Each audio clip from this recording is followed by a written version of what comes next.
Hello ladies and gentlemen, thank you for joining me and welcome to the route review for WTRL Zwift Racing League round number 4. Before we get started, remember to subscribe for some more content. We're currently in a race drought because I have a chest infection and can hardly breathe, let alone ride a bike, but we will be back with more content soon. So this is our first team time trial and it's around the Douce France course, a popular course for the team time trials. So without further ado, let's take a look at the tail of the tape. So a minimum 4 riders, maximum of 6. One lap of the Douce France course, 24.1 kilometres, 136.6 metres of elevation. No intermediate sprints. And in what is a first for me, there are not usually any power-ups in the team time trial. However, the schedule does show 3 power-ups available. So let's take a look at them. So first up you have got the Aero Helmets. This is one to use when you're on the front taking your turn. Next up is the draft fan. Use this after your turn on the front for some extra recovery. And last is the Aero Feather. This is our trash power up. There are not enough hills for to make good use of this. However, if you get it close enough to the Aqueduct Kom, you might at least get some use out of it. Lastly, bike choice, nice and simple. TT bikes are ineffective since you can't draft, and this is a flat course, so it's the Tron or the S-Works Venge once again. Anyway, let's get out on course and see what we've got to go up against this week. So it's the usual staggered start for the time trial, and you're going to come out of the pens, take a left, and try and get everybody into something approaching a pace line and get ourselves heading out on the course. So continue along the pan-flat French roads until you take a right-hander, and then it's on to a gentle false flat uphill, and this gentle uphill continues at around 2%. As you go through some left-right turns, the zigzags and the chicanes, it gets up to about 3%, but the road will turn back downhill when you hit the 1.2 kilometres mark just after the yellow van parked on your left-hand side.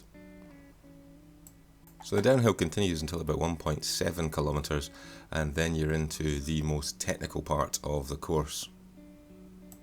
So as we enter into what some people call the intestines, due to their shape on the mini-map, these lefts and rights and uphills and downhills, this is going to be a challenge for teams to keep their pace line going through the constant changes in elevation, so make sure that you're well practiced, you've done some recon rides on this. These never-ending back and forth gradient changes will continue until around 3.5 kilometres, but it's good to get the challenging parts out of the way and the first part of the race so we can concentrate on just keeping together and keeping the power down.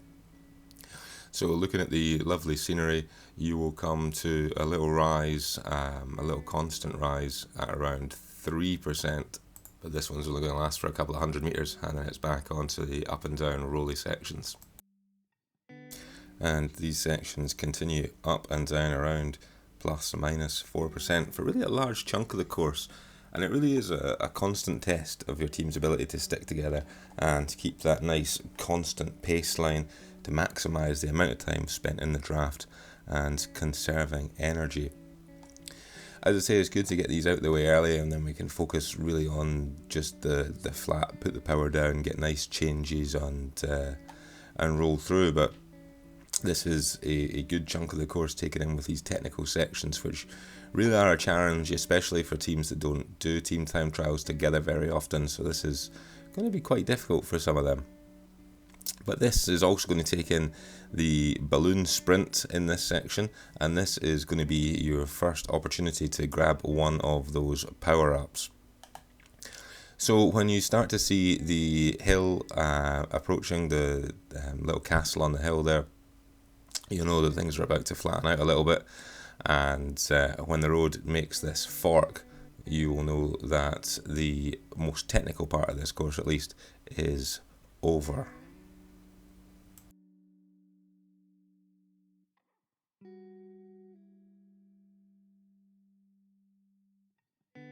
So after you go past 7.9 kilometres, the road starts to flatten out and you get a little bit of worry-free flat pedalling time. Just make sure that you are making the most of this time, get a little bit of recovery in as much as you can, and make sure you're sitting in the draft and enjoy your chilled out flat land, because when the road hits the little village that you pass through, that is when you come to the foot of the Aqueduct Kom. The Aqueduct Kom is a bit of a strange one because the actual Kom is only at the top and most of the climbing is done towards the bottom.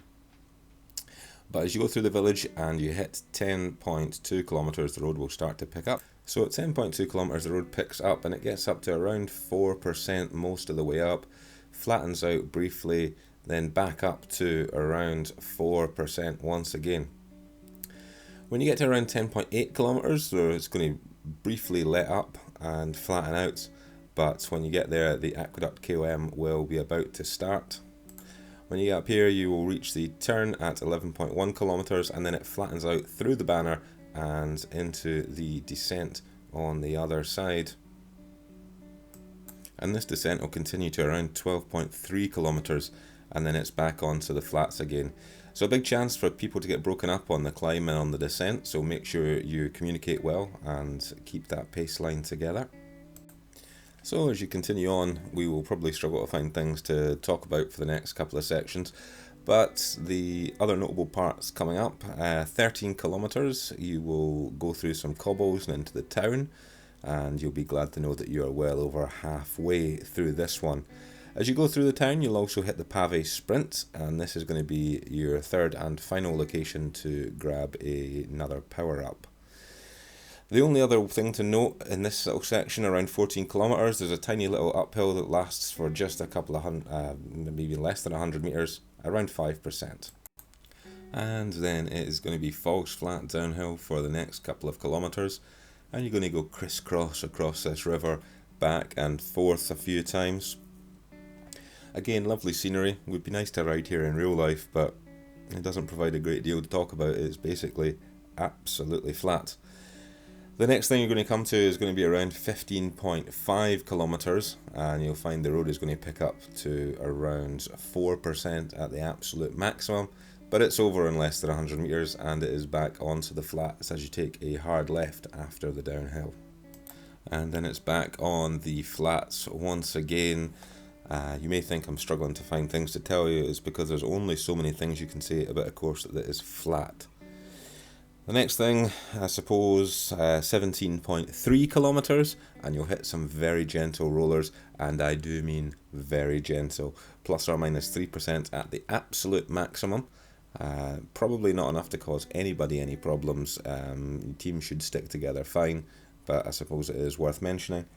They're not going to last long either. They're going to be all over at around 17.8 kilometers as you go past the little church on an island. And before you say anything, I know it's Mont Saint-Michel. I know. Anyway, around 18.5 k's, and you'll get another little rise in the road, but again, it is over before you know it. Hits around 4%, and then a slight downhill, and guess what? More flat. And this flat is going to continue basically all the way until the end of the race. So you've got from around 18.5k to around 24.3k at the finish of just absolute total flat. So just concentrate on your pace line. Make sure that you're going in and out of the draft as needed. Make sure you get your recovery in. And remember, of course, you don't need all 6 riders to get to the finish. So if you've got people pulling big turns, then you can drop them. Your time will be taken on the 4th rider. So you can drop, if you start with 6, you can drop up to 2. As they tire, you don't need to try and hold on to them and drag them along for the rest of the race. You will go past some lovely scenery, lighthouses and things, but really not a great deal to worry about. It's just pretty chilled out, and it's just concentrate on doing your thing. I can see why this track is so popular for time trials, especially team time trials. It provides a lot of technical stuff, especially at the beginning, and then plenty of time just to concentrate on the power. Really, as I say, there's nothing else to go through here. You're going to go across some cobbled bridges, past some lighthouses, and then eventually you're going to get to the town itself. And when you start hitting the buildings, you know that this one is almost over. So just push for that last section and the pain and suffering will end soon.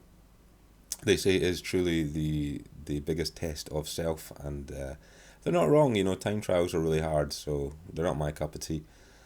But there we go, over the line at the Marina Sprint and finished. So the first team time trial is in the books. Join us next time, and we'll be back to Makuri Islands for the Temples and Towers loop and another points race. I'll see you then.